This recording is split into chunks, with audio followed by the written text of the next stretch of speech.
Hello YouTube, and welcome back to this special video of setting up my altar for Samhain. Now, I'm going to say sorry for a couple of things. I'm wearing my PJs. This was the first thing that I wanted to do today, kind of as a get up and go. I find if I manage to do something productive before I get dressed, it makes life a lot easier. And originally Growler and Loki were sitting on the bed and not letting me do any making of the bed, so I thought I'd do this, and then they came and joined me in here, and I was like, well, I've done it now. Also, sorry about the arse. I thought I'd pulled my PJs down, but no, all you can really see is a bit of skin, so I'm really sorry about that.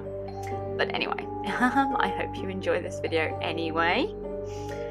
So here I am just taking out the pegs and a shelf on the little DVD stand. As you can see, there used to be 4 shelves in there because Loki only fits if I move the shelf down. I would like to get a replacement for this figure of Loki, simply because it's Tom Hiddleston as Loki, and as much as Loki likes turning up to me like that, a lot of people have a go at me for that kind of thing. You're not a true Lokian and all that kind of stuff. Whatever, it works for me for now. So obviously I'm going to put on my God and Goddess candle. Now, I say God and Goddess, I tend to just use it as a light and dark thing. Anubis represents the dark, and my dragon represents the light. Obviously dragons being fire, and Anubis being the god of the underworld, which is dark and stuff like that. Also, Anubis's arm breaks here because the candles decide to fall everywhere. So once I've got these candles set up, I do pause the video so I can go and glue his arm back on, and you will see after the jump cut that he has his arm back, which is, you know, quite nice for him, I suppose, bless him. Next we go on with the drinking horn with its drinking stand and the little wicker man keyring. I really like how that hangs there. Again, it's something that just makes me happy because it was my 30th birthday, and yeah, it was fun. Also, we've got the Dios de Muertos, I believe I pronounced that correctly. If not, please let me know, just don't scream at me. I was really happy with this, so I decided I was going to use it as an offering plate, even though Loki has chipped it. But I just see that as, like, Loki likes it. Got the dragon incense statue, the little pumpkin that I made, tea light holder that I made. It will have a candle in it on the day. So I put the snake skin on the bottom shelf, which you will see in a moment, because I'm currently faffing with it because it wants to spiral everywhere. Oh no, it's the shelf first, not snake skin's next.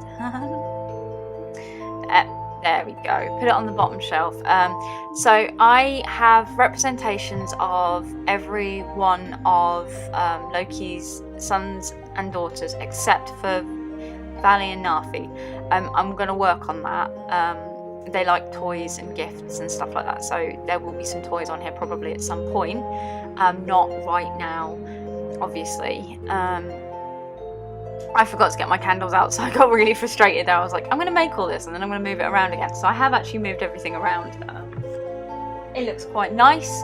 I did also want to do a video on like showing off my Book of Shadows to you, which is the book in the lower right hand corner. However, I haven't really done much in it, as much as I'd like to do with it. So yeah, it maybe next year. Hopefully I'll have done more than 1 page in a year. I don't know, I love working on my book, but at the same time I'm such a perfectionist, and the book isn't quite straight because it's the first ever book I made handmade. So yeah, it's not the best. But every witch needs her cauldron and her mortar and pestle, so here we go. Or his, if you happen to be a male witch. You're not a warlock unless you work with demons, and if you work with demons, well, that's your choice. Yeah, so putting down my storm water and my seawater, because there has to be water everywhere. Oh yes, I'm going back to Loki's children. So there is a snake skin to represent Jormungandr, my Fenris statue that I made, my Sleipnir statue that I was gifted. It's not an 8-legged horse, but it is quite a very nicely carved horse that I like to use as a representation. There is also a representation of Segan, which is a key that she gave me last year when I found her, and there is a little statue to Anubis. So yeah, I hope you've enjoyed this video. Oh, sorry about not having the Halloween opening as normal. I got a bit delete happy early on. So please do like, comment and subscribe, and I will see you next time. Take care and goodbye.